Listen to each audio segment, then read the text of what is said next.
इमरान खान ने नए आईजी खैबर पख्तूनख्वा के आने के बाद एक जुमला कहा था कि आईजी खैबर पख्तूनख्वा को समझा दिया जाए कि अगर किसी एक कारकुन को खैबर पख्तूनख्वा में तंग किया गया तो अच्छा नहीं होगा। लेकिन यहाँ पर आईजी खैबर पख्तूनख्वा धड़ाधड़ पीका कानून के तहत जो है वो पर्चे काट रहा है और अली अमीन गंडापुर इस पर कुछ नहीं कर रहे। उल्टा शहबाज गिल ने जब इस पर आवाज उठाई तो शहबाज गिल को ही धमकियां देना शुरू हो गए हैं। यानी कि अली अमीन गंडापुर जो है वो खैबर पख्तूनख्वा में कुछ कर नहीं पा रहे, ना आईजी खैबर पख्तूनख्वा को कंट्रोल कर रहे हैं और पीका कानून जिसके खिलाफ पीटीआई की हुकूमत खुद है वो खैबर पख्तूनख्वा में भी उसी कानून के तहत गिरफ्तारियां कर रही हैं। इस पर शहबाज गिल ने क्या आवाज उठाई और सूबाई हुकूमत ने शहबाज गिल को क्या धमकियां लगाई हैं, ये भी आप सुने जरा।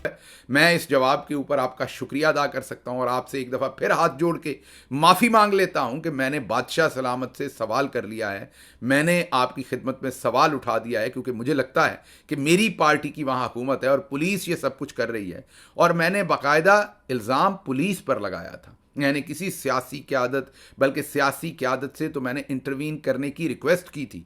उनसे मैंने कहा था कि प्लीज़ इसमें इंटरवीन कीजिए और इन पुलिस वालों को करार वाकई सज़ा दें जो ये कर रहे हैं, क्योंकि इमरान खान जेल से कह चुके हैं कि अगर तहरीक इंसाफ के एक भी कारकुन को तंग किया गया तो फिर इस आईजी की छुट्टी करवानी पड़ेगी।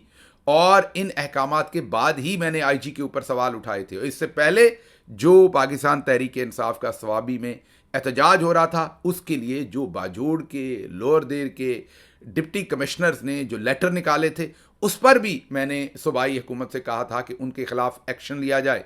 उस पर भी सूबाई हुकूमत का जवाब ये आया कि इस पर वावेला मत मचाएं, ये नोटिफिकेशन जो है इनको वापस ले लिया गया है, और साथ ही कहा गया कि ये कानून के ऐन मुताबिक थे। अभी तक मैं सवाल का जवाब ढूंढ रहा हूं कि अगर कानून के ऐन मुताबिक थे तो वापस क्यों लिए गए, और अगर वापस लिए गए हैं तो इसका मतलब कानून टूटा है या कुछ गलत हुआ है। तो फिर उन अफसरान को अभी तक ओएसडी क्यों नहीं बनाया गया?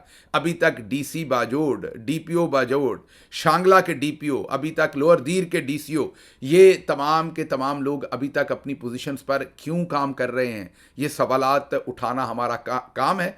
पंजाब में भी उठाएंगे, केपी में भी उठाएंगे। आप भले सूबाइयत के ताने दें, आप भले एक बिल्कुल आप ये कहें कि ऑर्केस्ट्रेटेड प्रोपेगेंडा कर रहे हैं, आप जो ताना देना चाहते हैं आप खुलकर दें। हम आपसे माफ़ी भी मांग लेंगे, हमारी कोई ईगो नहीं है आपके सामने। जहां पर हम गलत होंगे दस्त बदस्त आपसे माफ़ी मांगेंगे। हम इमरान खान के नज़रिए को प्रोटेक्ट करने की कोशिश कर रहे हैं और ये